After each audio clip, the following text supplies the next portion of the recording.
More and more Canadians are living paycheck to paycheck. That's our topic today on the Debt Matters podcast, where we help Canadians find solutions to their debt with licensed insolvency trustees from across Canada. I'm Wayne Kay, and we're going to be talking about this paycheck to paycheck cycle that so many Canadians are in. You know, what can you do about it? Is there a way to maybe save some money, even though there may not be enough paycheck to go around? To help us with this, my guest today is Mark Marshall with Allen Marshall and Associates, licensed insolvency trustees from New Brunswick. They've got offices in St. John and Moncton. Hi there, Mark. Hi, how you doing, Wayne? Doing great. How are you doing? I'm good. Can't complain. Good. Well, we're one of the lucky ones then, because it seems that right across the country, this is going to be our big topic today, is paycheck to paycheck is a dream for some people. Yeah, it seems to be. And it's unfortunate, but yeah, it seems to be a little bit more of the norm lately than it has been ever, really. Yeah, I know. It's been wild. Now, so you look at some of the research. What do you think is going on? Why Canadians are having such a tough time? I think that, obviously everybody's feeling the pinch with inflation. So the price of borrowing money is up. The price of goods are up. Everything seems to be just a little bit more expensive. And, it used to be, things like, travel or entertainment were luxuries and people would save up and spend some money on that. Those are very expensive. But now everything from food to housing to gasoline, all those things seem to be high as well. So, dealing with, your day-to-day fixed costs, the expenses that you have to incur, are higher than ever. Mm-hmm. And young people starting out, it's got to be dreadful for them. Trying to find rentals in our country is so hard and so expensive. I just shake my head when I'm seeing what the price of people's rents are these days.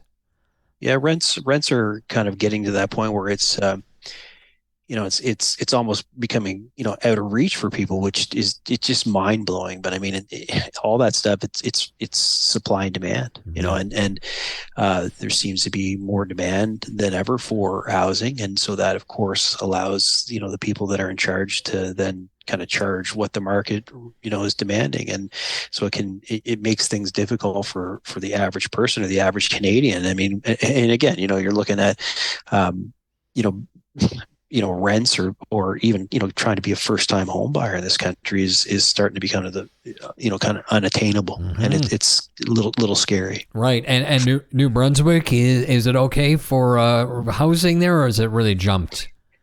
Yeah, the price of housing has jumped. Like COVID drove the market. Yeah. There was a lot of people from, some of the bigger centers in Canada, like in Ontario, that made their way to the East Coast, and they made their way, one, for the space, and two, because of the price of the market. Obviously things were a little bit more affordable than they would be in downtown Toronto, but of course it's had a bit of a cascading effect, because with supply and demand, there's less supply and there's more demand, and so the prices are up. And so we're feeling the same as you guys would be in the West Coast, is that the average rental unit in New Brunswick, probably pre-COVID, would have been, for a single apartment, in the range of $850 to $900, and now it's pushing probably closer to $1,400 a month. Wow. Yeah. Big. That's big difference in a lot of people's paychecks. So do you have some kind of tips for us on how to eliminate this or help with this paycheck to paycheck cycle? Yeah. Well, the first key is, and I know that I've said this on your program before, but it's just, you got to just track and know what you're doing with your money. That's the first thing. So you track, and then, based on your tracking efforts, you can see whether or not you're wasting money. And then what you try to do is then eliminate the waste. And so the waste can come in the form of eating out too much, which would then mean you want to start to look at bagging a lunch, or it could mean that you go for coffee 2 or 3 times a day, that you might want to look at going to coffee once, or looking at bringing your own coffee from home if you can. Carpooling is an option for people if you know if you're in if the price of gas is getting out of this world. Carpooling is a possibility.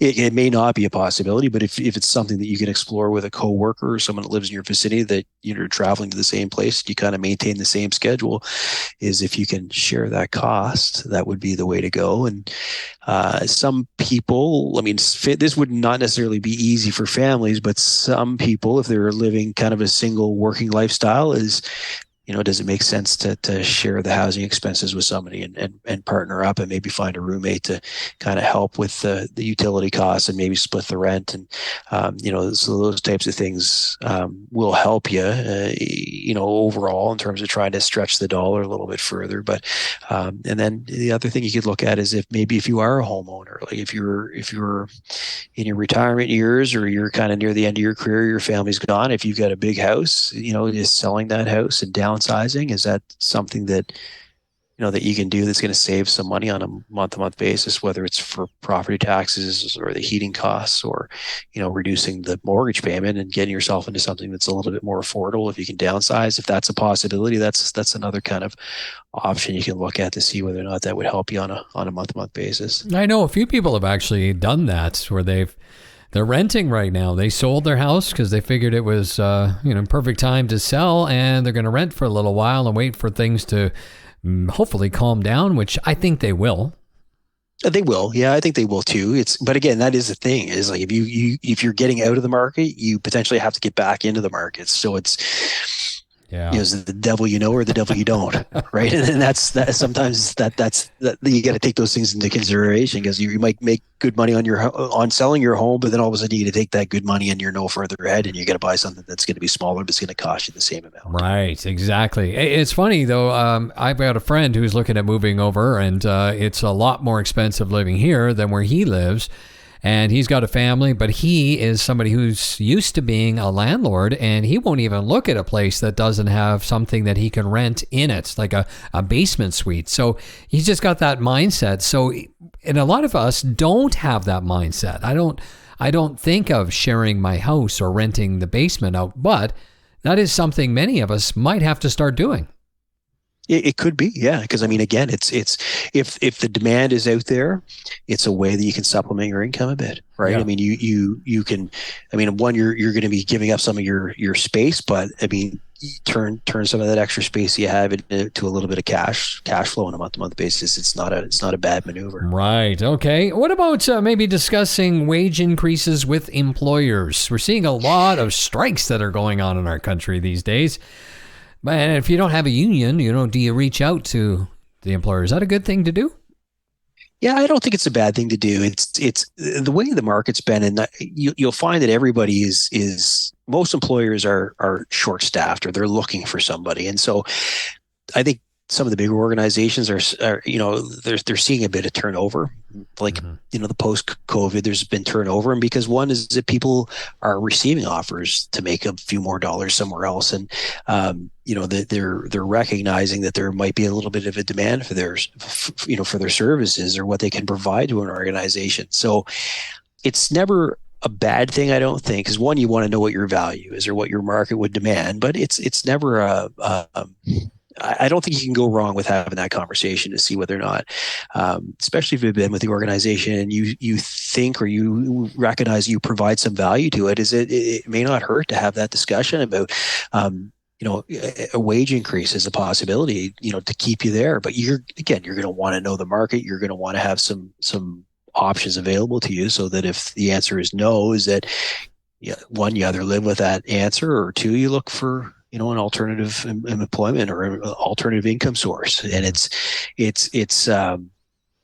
you're going to want to know your value before you make that request. But I don't think what's the worst that can happen is the employer is going to say no. But if you're forthright and explain, look, here, my day-to-day costs are going up. I can't afford to continue to work here at this salary. My housing expenses are going up. The costs of getting the work are going up.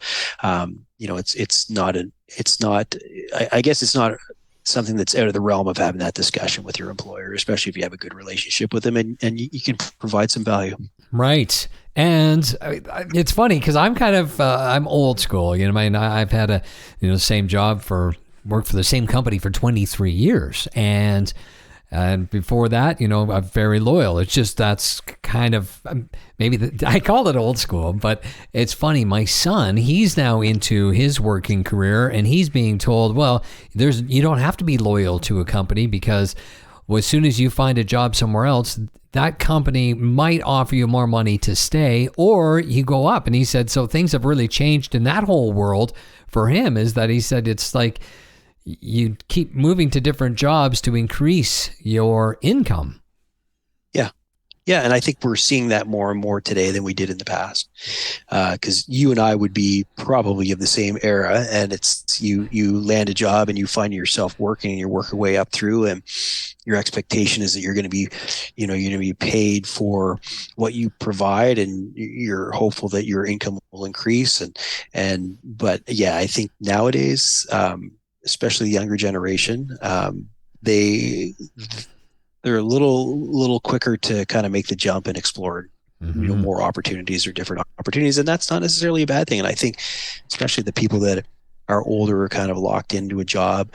Sometimes they don't recognize is that they may demand a little bit more money in the marketplace. And so again, making that request or, considering that option with your current employer, having that discussion, I don't think it's a bad thing. So saving money is always something that we talk about on this show. To save money, we want to put away money. Do you have some ideas or tips on how we can go about saving money when we're stuck in this horrible paycheck to paycheck life?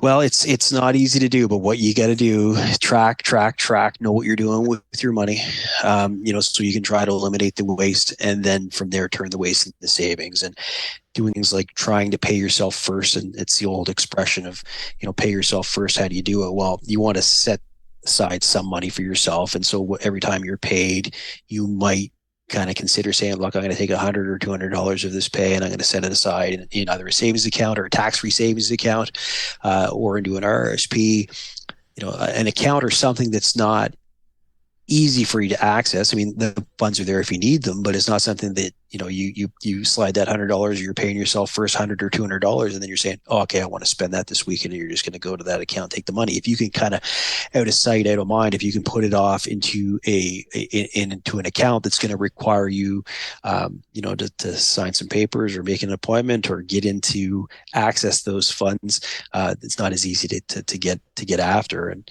the other thing that some people will do, and these are new programs you'll see with the banks, but is any purchase you make, is that a lot of the banks now will round that purchase up, to the next dollar, and they'll take the change or whatever it is that's rounding that up, and they'll take that money and they'll set it aside into another account.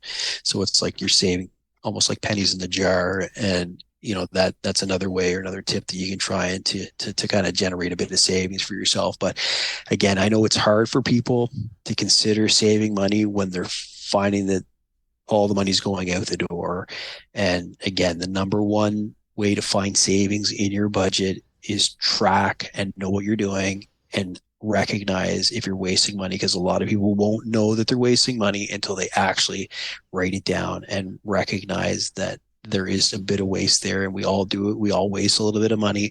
It's hard not to do it, but instead of getting to the end of the month and saying, I have no money left over, if you can track it, you can see where that waste might be and then try to turn that waste into a little bit of savings for yourself. It's amazing. That is such great advice. And you have so many people that come in to see you, and that's probably one of your first questions. So have you been tracking? Do you know where your money's going? And they probably almost always say, no, I have no idea. Most people don't. Right. Most people don't track it. Yeah, and I've watched a lot of they used to have a lot of financial shows on TV, and I loved watching those. And that's what they would always say is, yeah, well, I have no idea. They would say, well, okay, I spent $3,000, but you only brought in $2,500. And it's like, I'm no math wizard, but you're going in the hole every month. Yeah.